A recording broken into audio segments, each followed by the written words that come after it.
Yo, yo, yo. Welcome to the NS9 post-game show powered by Primanti Brothers. I'm your host, Anthony Donardo. With me, of course, we have Neil. Neil, the Pirates lose 6-1 today against the Tampa Bay Rays in a minor league stadium. How are you doing? I feel like I just wasted 2.5 hours of my day. I watched all of it. I'm not happy. Yeah, it was kind of rinse and repeat of, I'll say this, last year. Not even so much of like the past 4 games. This just reminded me so much of just like, especially the end of 2024 Pittsburgh Pirates. It was a much cleaner game, I'll say that, than the Marlins series, if you want some type of positive in that sense. But it just wasn't a good. A lot more boring, but yeah. Yeah, right. Like, yeah, it is. Like, it really, I've seen the sentiment around a lot, but yeah, it's just, it feels like we're in August of 2024. It doesn't feel like a new season at all.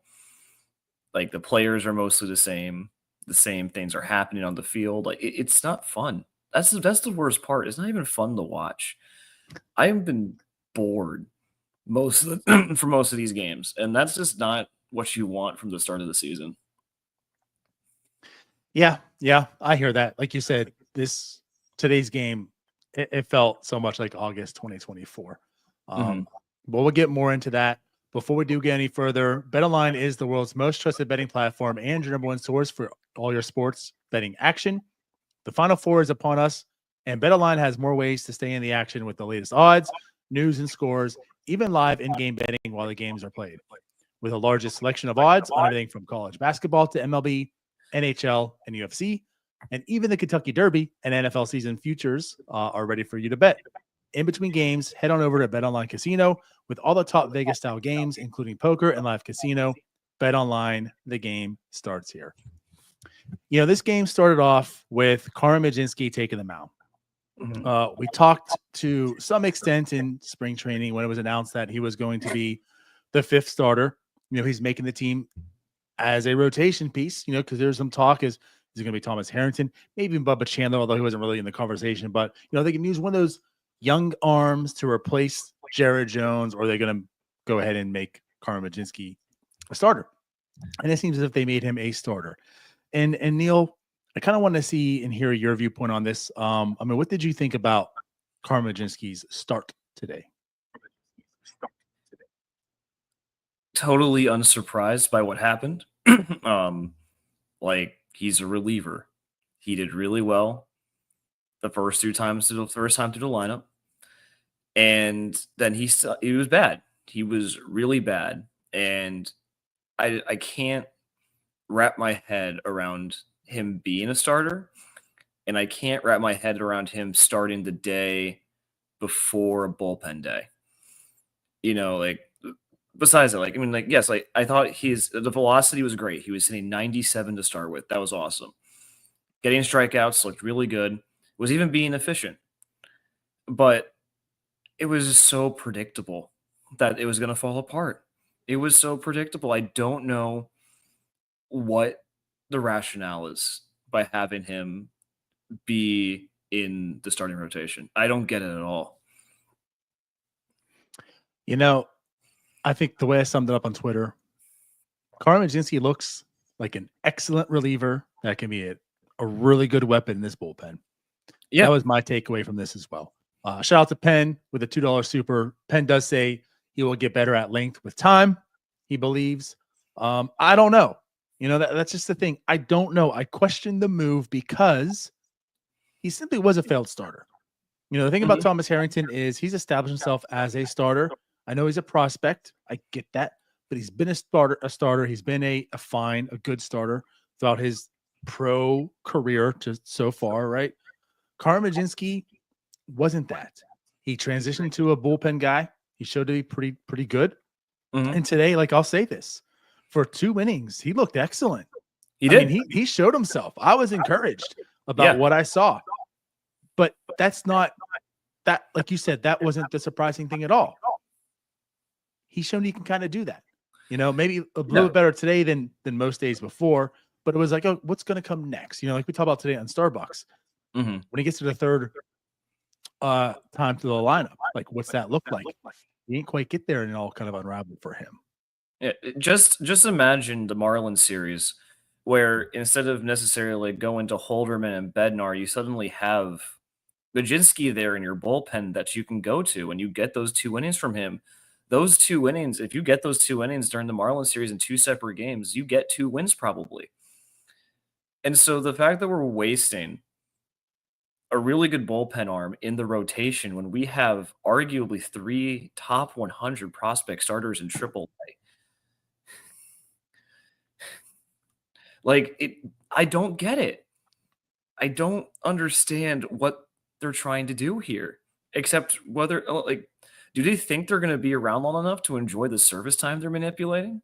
Or do they really think that this is the best Majinski's the best starter they have right now? I question whatever that decision may be. Yeah, I mean, I look at it.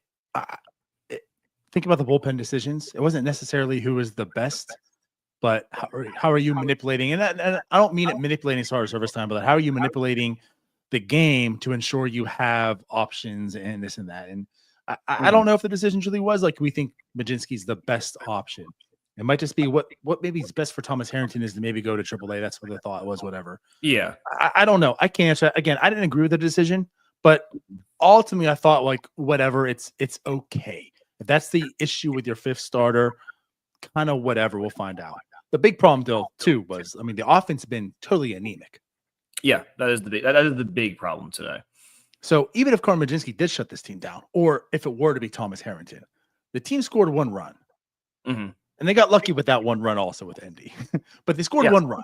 Like ultimately that's not what the problem even was today. Mhm. Well, the problem is that if you don't exclude bunts, if you exclude the bunt single, Jake Mangum had more hits than the entire Pirates lineup today. Yeah. That's the big And problem. that bunt single was not too good looking. No, It's not what was supposed to happen. no. Clearly, it was like this is an accident. We just happened to get lucky. But I mean, I felt like at one point, like I felt like I walked away for like 2 minutes, and the Pirates already went down in order, and like Drew Rasmussen shut down maybe 10 batters in a row, and we had 0 answers for it. It was a pathetic showing tonight. Yeah, and like not to take anything away from him, he's a solid pitcher, No, he's great. right? Credit to him. He looked pretty good, but you're right. I mean, this team, it's just. I put out the tweet out there, and I put out the tweet just because it's a fascinating thing to see. The Pirates are leading MLB in walks, right? I thought like I gotta tweet this because I don't know if I'll ever be able to tweet this ever again in my life. So like they're leading in walks. The strikeouts are down. Today, none of that happened. I mean, they're striking out. I mean, not like not an egregious rate, but they struck out. They didn't walk at all. They weren't hitting, and that's been the problem also too. I mean, this team just simply isn't hitting the ball. And they're making some contact because again, they're not striking out a ton. So they're making contact. It's just not the greatest contact. Now I know they've been unlucky here and there for some things, but hitting grounders up the middle, hitting some fly, lazy pop-ups, not making really, really strong contact, not driving the ball, and especially not doing it when you got an opportunity and runners on in scoring position. Now, again, that didn't happen often today. It happened throughout the Marlins series. Today didn't have too many options because, again, they didn't have many base runners. Yeah. I think Ryan or Jim made a joke earlier today. 100% of their base runners stole second today. It's because they had 2 at that point in time. It's depressing, like because like when you play small ball, you have to get on base. Like you have to get base runners so you can steal, you can do all that. And we just didn't do any of that today. And I don't know, they didn't even look like competitive at bats for the most part. Like I felt like I watched like 25 easy ground outs today. It felt like it was just it didn't feel like the Rays were even like getting out of second gear. If that makes any sense. Mm-hmm. It is early. It is early, but I mean, I'm looking up and down the lineup. I'm wondering where the reinforcements are coming from, or where. And I want to handle what you just said about it being early because I do want to touch on that. Like it is early, and I know I kind of said my piece last night on Twitter and today in the morning, and it was more because of like how they looked. Right? I mean, this team came out looking flat, not mentally prepared, not playing fundamental baseball. It's one thing if you're flat like they were today, as far as like the ability to hit the ball. Again, like just doing the things that we're doing today. It's early, and like that could be overblown. Now, mind you, we didn't truly believe in this offense to begin with, and they are kind of showing you why. But this stuff is still kind of early. The way they played last series, like that was inexcusable. That was a problem. So that's why I'll say, like, I didn't notice that today, at least, right? There was no errant throws, just bad reads, just poor, pathetic play of baseball in that sense, like the mental side of the game. The physical side today was bad, though. And that could just be, I mean, again, like you have bad games, you have bad series. It is early. It's the 5th game, right? It's all you've seen so far. But again, like it's not good. It hasn't been good. And this is a problem that we felt that coming into the season they would have. And we're kind of seeing it right now. So like you said about reinforcements, I mean, this is it. Yeah, this is it. And, Horwitz will be coming at some point. I guess that's not totally it. Horwitz will be coming at some point. So there's and hopefully Gonzalez is back soon. I hope, right. I have no idea when that's happening. And we get Canario. I think we traded for him tonight. He doesn't have any options. He'll be here. I don't know who's getting sent down. I'm praying for one particular person, but and we'll say like I assume it's going to be Bay. That just makes the most logical sense. I mean, of course, it's not going to be Adam Frazier. It's not going to be Triolo. You would imagine it's not the way they're looking right now. Like I don't see any reason why it's going to be Jack Sawinski. So I would imagine it's going to be G1 Bay. I would imagine it too, and I don't have a whole lot of hype for him, but no, like I'm trying to think of a positive thing to talk about with the offense, and I'm really struggling to find anything positive to say. Cruz has been good, got on once, keep stealing, but besides that, I mean, Endy's hit was really good. It was his first hit of the season. But besides that, like, there's really not a whole lot to talk about except, I think Jim said this in the Discord that Adam Frazier is our team leader in RBI, and that might be the saddest sentence we've ever typed out.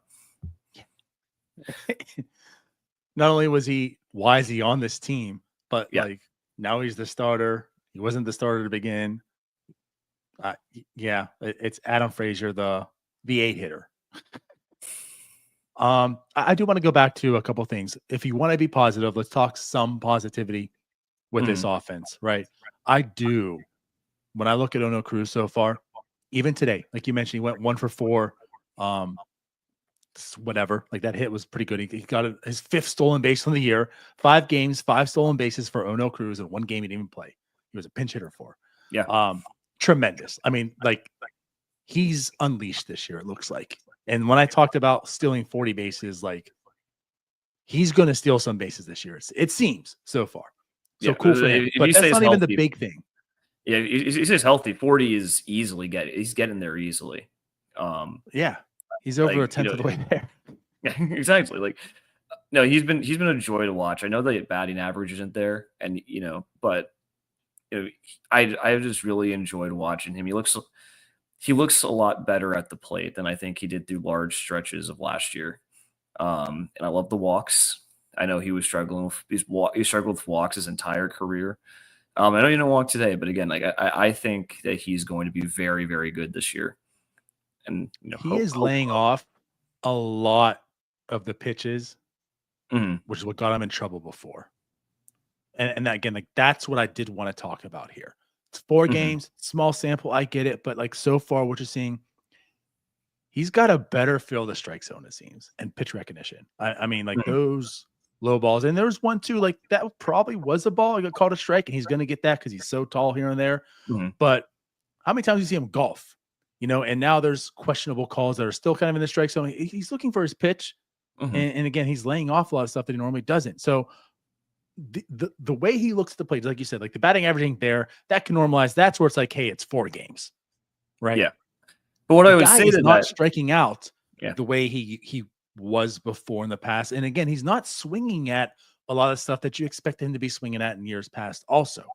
So, yeah, I like so far what I see out of O'Neal Cruz. And what I would say is that, it's 4 games he started, but 2 of those have been against Sandy Alcantara and Drew Rasmussen, who are both like very good pitchers. Good Even point. like, they were coming off of injury. Like these 2 are some of the better pitchers in the league. And so, yeah, if he can do it against, the top quality pitching that he's already seen so far, I don't see any reason that he can't do it, against half of the no names we face in the NL Central half the time. Right. I'm hoping they're feasting on the Brewers because after seeing that Yankees series, there's more. O'Neal Cruz against those 88-mile-an-hour cutters is going to be a very fun thing, I think. Right. But so again, like I do want to talk about O'Neal Cruz there. And like even Jack Swinsky to a degree, he's looked better now. He went 0 for 3 today with 2 strikeouts. I want to say like the 1 strikeout was also a pitch that I thought was a ball. It's borderline, whatever, but he's looked so far better at the plate. Again, we're trying to spin out some positives right now. It was a bad offensive night all around. It's a completely bad offensive night. As mentioned, Adam Frazier hit the only RBI today. And with that being done, there was no outs, and they sent Endy. Yeah. Like another situation like Rebello, what are you doing? He got away with it that time. But I mean, full disclosure, I don't really care. If you're down 5 runs and your offense is like that, I feel like sending actually makes sense. Like you need 4 more still. Like, you need 4 more, but the point if he's not going to score, and then if with 3 outs remaining, you're not getting 5 runs. Yeah, I mean, he's got to be the first one to score of those 5. I feel like you got to try to get the runs wherever you can, and so what Rebello did against the Marlins is like, that was inexcusable. This one, when you're down 5 runs, you're just looking for some sort of spark. I think it's fine because if he gets thrown out, what changes? Like, what really changes if he gets thrown out? Like, we lose 6-0 instead of 6-1, and then I get it, but that's not what you play for. You still play to win, and that I think that was a fine correct play decision to play to win for. I think that was perfectly fine, and Andy, and because Andy got lucky. Andy got extremely lucky, but again, I think that's a fine aggressive move. Well, you would say that because it might make Derek Shelton look bad. I don't blame Derek Shelton. I mean, we could go to Derek Shelton tonight. I don't know what the heck what he could possibly have to do with tonight, but we could talk about it if you want. No. I mean, I just had to get that little dig in there. That's all. I'm sure Paul's in the comments right now cheering me on for it. Oh, actually, there he is. But anyways, yeah. So like I said, offensively, it's kind of whatever. Adam Frazier, just. I still I don't know. Like he doesn't look that good. I know he makes contact and he did get the RBI, but again, it was like a weakly hit. Not I guess that week, but just a grounder up the middle. Scores ended, whatever. And then IKF also, like you mentioned, that bunt, like he did at the bunt, and that wasn't pretty. It's not what he's wanted to do, and it popped up to the third baseline, but it gets on and he steals a base. Also, I think his 4th of the season. Again, the Pirates are running wild. 17 stolen bases so far this year in 5 games. Ridiculous. So, yeah, we joked about it this morning too. Another reference, I guess, in Starbucks. And it comes to fruition. Like the Pirates have a list of things they have to do. You go up to the batter's box. You get on base. You get on base. You steal second. And that's where it all ends. You just watch everyone strand you. That's where this game plan ends. They have the idea of what to do, like you mentioned. I mean, when they get on base, they're doing all the aggressive stuff to score runs. They just can't execute. No. When you get the second, you're left stranded there. It will get better, like it will, but I don't know how much better it's really gonna get.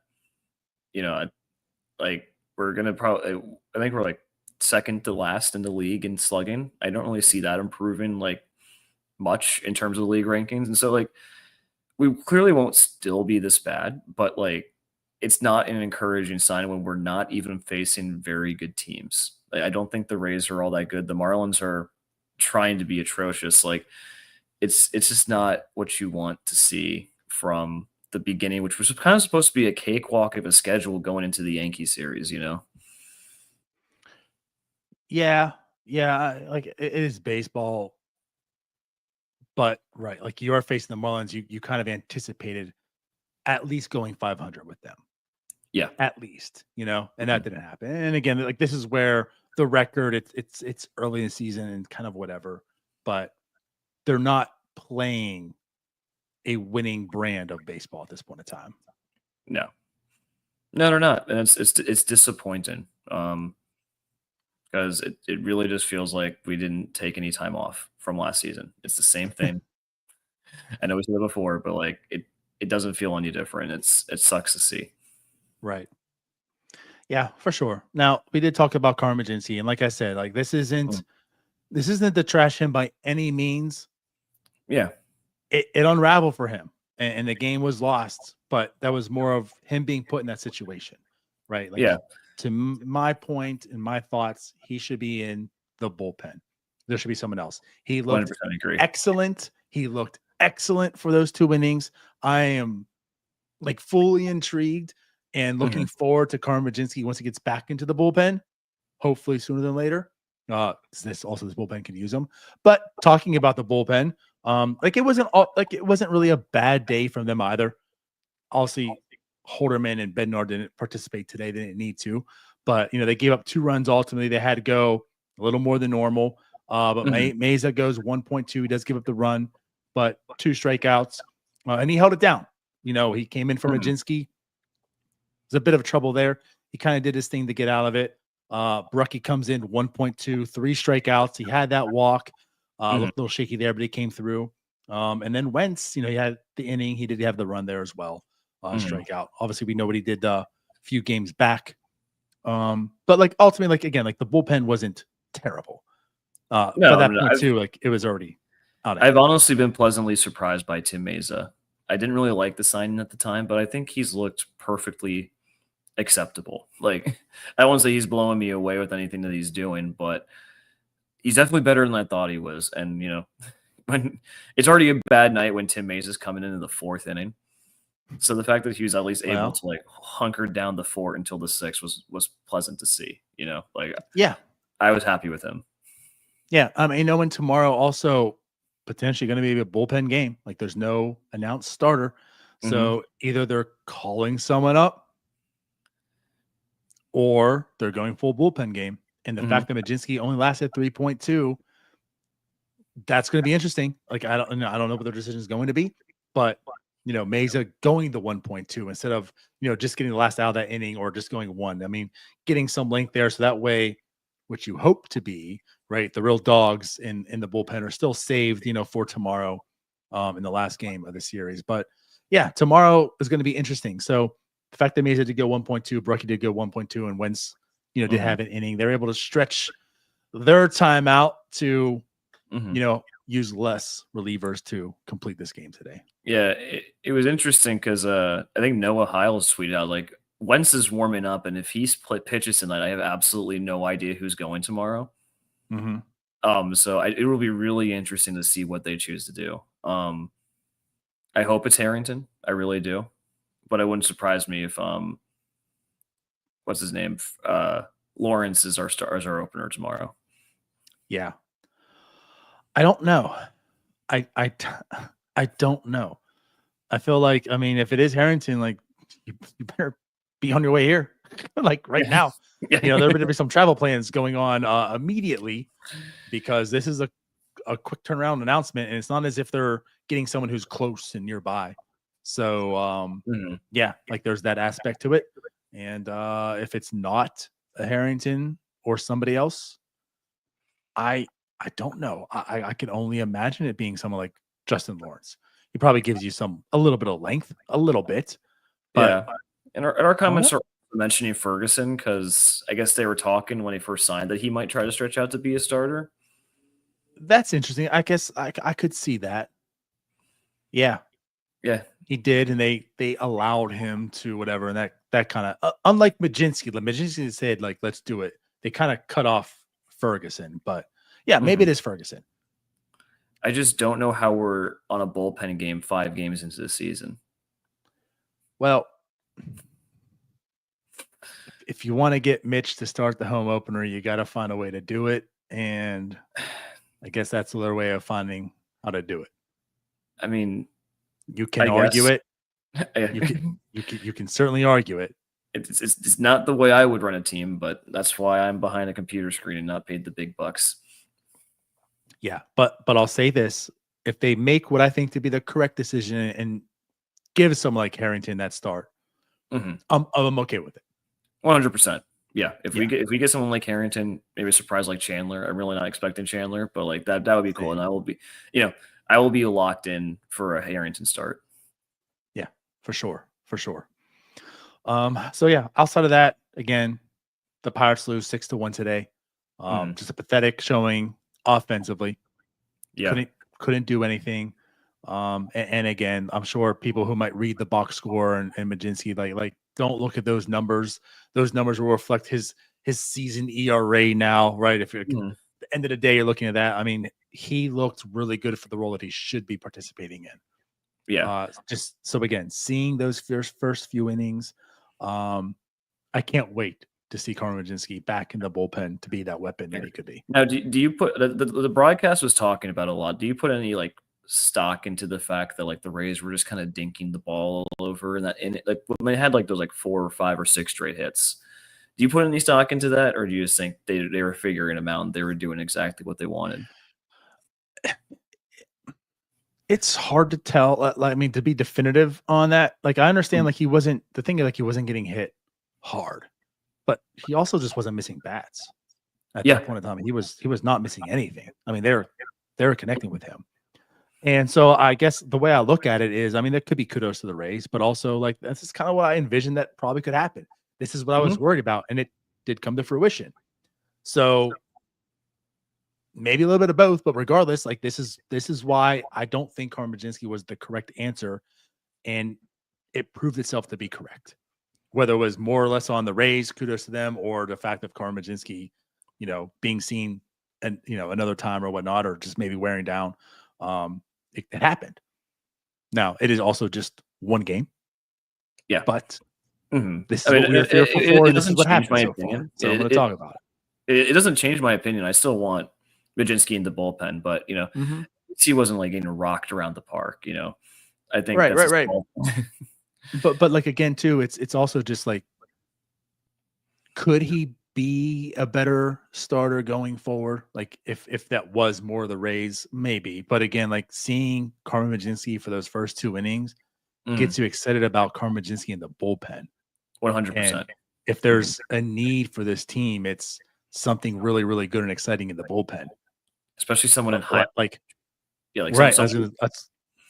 That's just what I'm going to allude to. If you're worried about David Bednar, if you're worried about we don't have a air quotes closer named like he's mentioned in spring, right now I think it's Dennis Santana like next in line. If you're going to remove Bednar, I certainly wouldn't hesitate to put Carmen Majinski in there.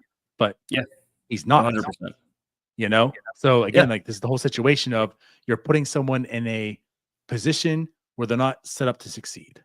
It doesn't give you the best Carmen Majinski that you can get out of him. Yeah. And that's unfortunate.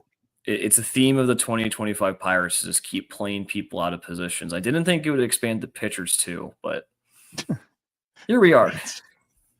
Right. So, yeah, I mean, I guess, I don't know. There's not much else I really have to say or bring up, I guess. Again, tomorrow is a new day. However, we're unaware of what that day is going to bring us yet.